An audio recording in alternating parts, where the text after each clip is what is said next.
안녕하세요. 글로벌 리스크 체계 조의준입니다. 오늘 조의는 암호화폐에 대한 소식을 가져왔는데요. 암호화폐에 대해서는 지금 두 가지 시선이 존재합니다. 트럼프 대통령의 미국처럼 암호화폐를 적극적으로 신장하고 이거를 비축자산, 그러니까 뭐 외환 보유고처럼 금처럼 비축해야 되겠다 하는 의견이 있는가 하면, 다른 한편에서는 그래도 너무 위험하다, 오히려 이거는 제재 회피나 범죄에 사용될 수 있어서 더 단속해야 된다라는 두 가지 흐름이 있습니다. 우리가 자꾸 미국만 보다 보니까요, 전 세계가 암호화폐를 키우려고만 하는 것처럼 보이는데 전혀 그렇지 않은 반대쪽도 있습니다. 특히 지금 유럽이 그런데요.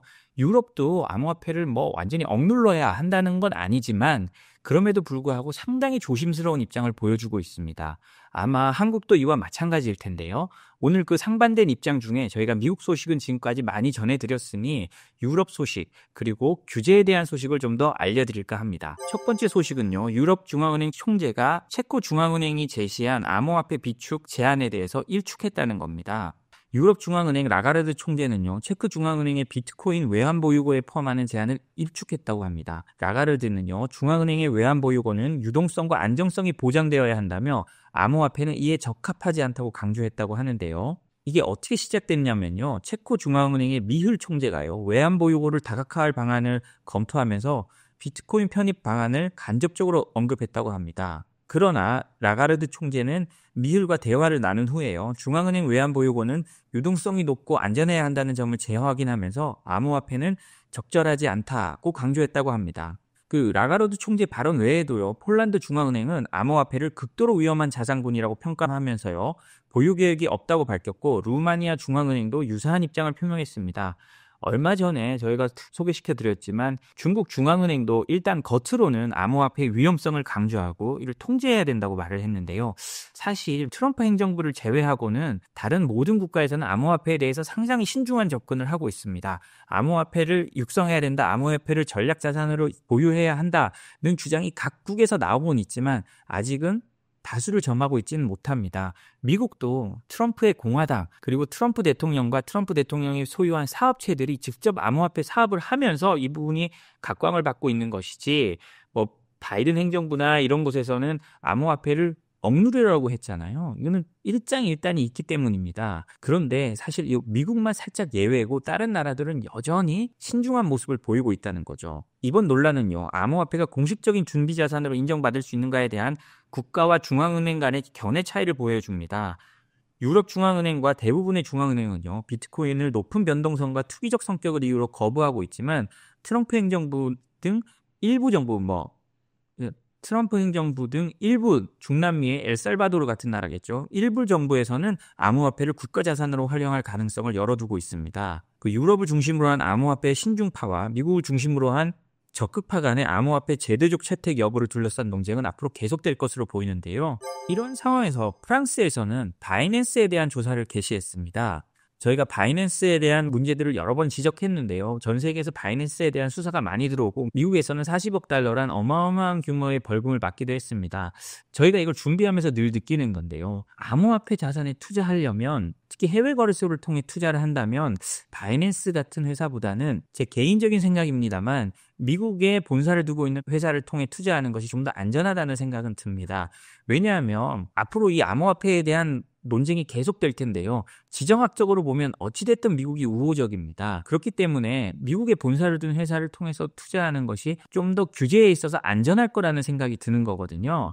그래서 바이낸스에 대한 문제는 뭐 앞으로도 계속 나오겠지만 오늘 또 프랑스에서 어떻게 하는지를 한번 살펴볼 필요가 있는 것 같습니다. 프랑스 검찰청이요, 세계 최대 암호화폐 거래소인 바이낸스를 대상으로 자금 세탁 및 세금 사기 혐의로 사법 조사를 개시했다고 프랑스 일간지 르몽드가 보도했습니다.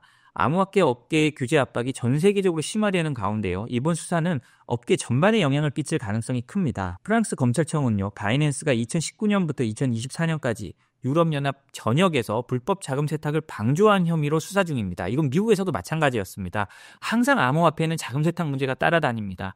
그전까지 뭐 본인 확인이나 이런 것도 잘 하지도 않았고, 제가 뭐 말씀드린 적 있지만 그 IS, 그런 테러리스트 지도자들까지 암호화폐 전문가가 테러리스트에 지금 두목이 되고 있습니다. 그만큼 지하 자금을 얻기 위해서는 암호화폐가 필수적이란 거라는데요. 그렇기 때문에 금융규제당국은 암호화폐를 집중적으로 단속할 수밖에 없습니다. 단속은 육성과 다른 문제거든요. 육성은 육성대로 하지만 잘못했을 때 엄벌은 더더욱 강해질 수 있는 겁니다. 프랑스 국가사기방지기관, 경쟁소비부정행위 방지국 등 다양한 기관이 이 수사에 협력하고 있고요. 바이낸스의 고객 확인 제도 KYC라고 하죠. Know Your Customer. KYC 제도 미비와 자금 세탁 방지 의무 위반이 핵심 조사 대상이라고 합니다. 이에 대해서 바이낸스는요. 수년 전의 문제가 프랑스 사법부로 이관된 것에 대해서 매우 실망스럽다며 제기된 모든 혐의에 대해 강력히 대응할 것이라고 했습니다. 바이낸스는요. 바이든 행정부 당시인데요. 미국에서도 심각한 법적 문제에 직면한 적이 있죠. 바이낸스가 테러 조직과 의심 거래를 10만 건 이상 보고하지 않았다면서 43억 달러, 약 6조 2천억 원의 벌금 및 과징금을 부과했고요. 창립자 자오 창펑은 4개월의 징역형을 선고받았고 바이낸스 경영에서 손을 떼기로 했죠. 그래서 바이낸스는 지금 새로운 본사 예정지를 찾아다니고 있는데요. 미국에서는 아무래도 힘들겠죠. 그렇게 크게 벌금을 맞았고 수사까지 받았으니까요. 그래서 일각에서 나오는 얘기는 바이낸스가 중동의 금융 허브라고 할 수 있죠. UAE에 본사를 만들 걸 검토하고 있다는 얘기도 나옵니다.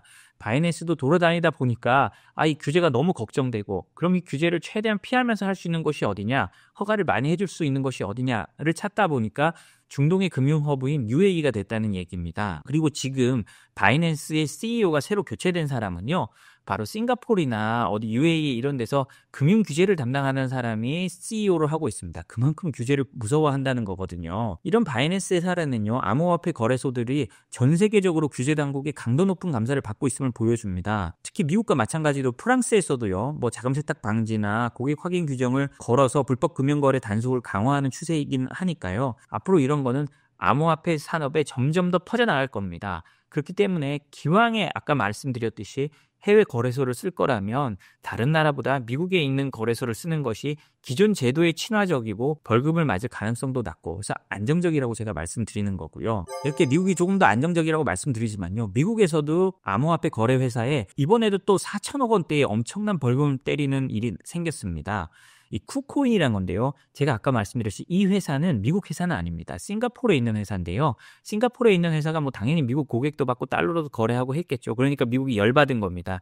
니들 제대로 해라. 자금 세탁 방지 규정 제대로 지켜라 하면서 이렇게 어마어마한 벌금을 때렸는데요. 그러면서 아까 바이낸스의 자오 창펑에 했던 것처럼 이 쿠코인 파운더들, 그러니까 이 회사를 만든 사람들과 경영진에게 너희들은 경영에 손 떼! 라는 처벌까지 함께 내렸습니다. 한번 그 소식 한번 보겠습니다. 싱가포르 기반 글로벌 암호화폐 거래소인 쿠코인이 지난 27일, 그러니까 1월 27일이죠.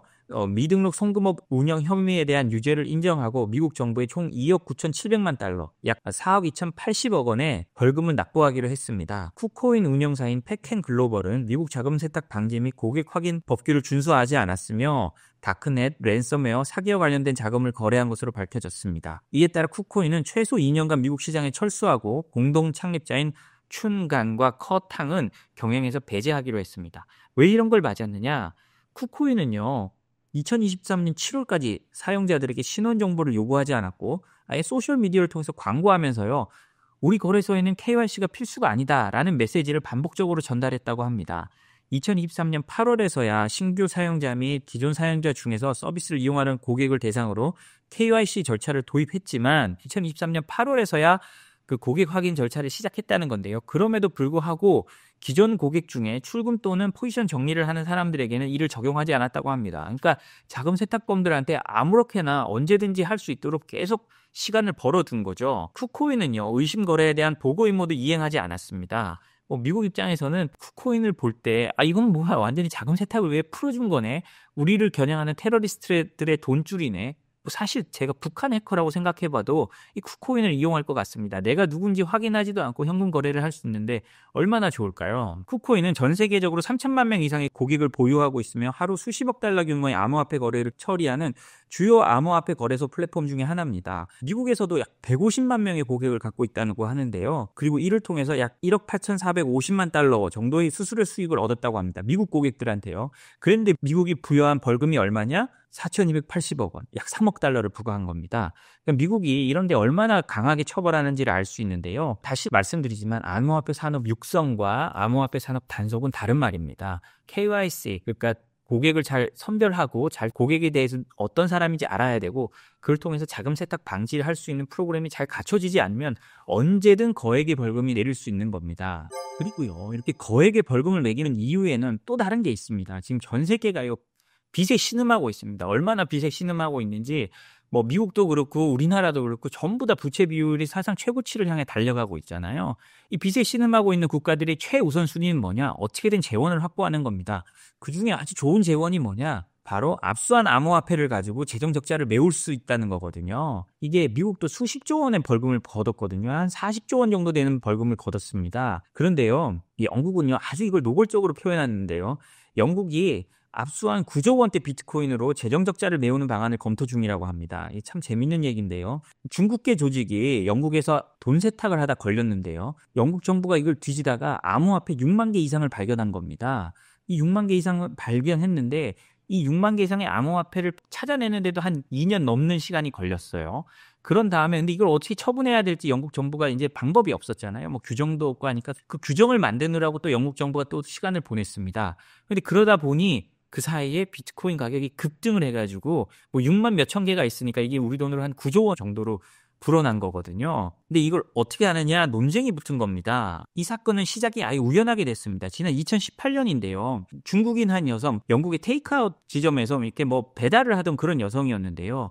이 사람이 갑자기 수영장이 딸린 422억 원짜리 저택을 사고 영화관과 체육관이 포함된 약 225억 원짜리 주택을 구매하려고 한 겁니다. 그러니까 영국 경찰이 수상하다고 봤겠죠. 그러다 이 사람한테 자금 세탁 의혹이 있다는 걸 발견하고 압수수색을 합니다. 그렇게 찾아낸 게 비트코인 6만여 개를 발견한 거거든요. 이 사람이 중국의 자금 세탁 조직의 일원이었던 겁니다. 그러다가 이 압수된 하드디스크나 이런 데서 6만 1,000개를 약 2년여에 걸쳐서 했는데요.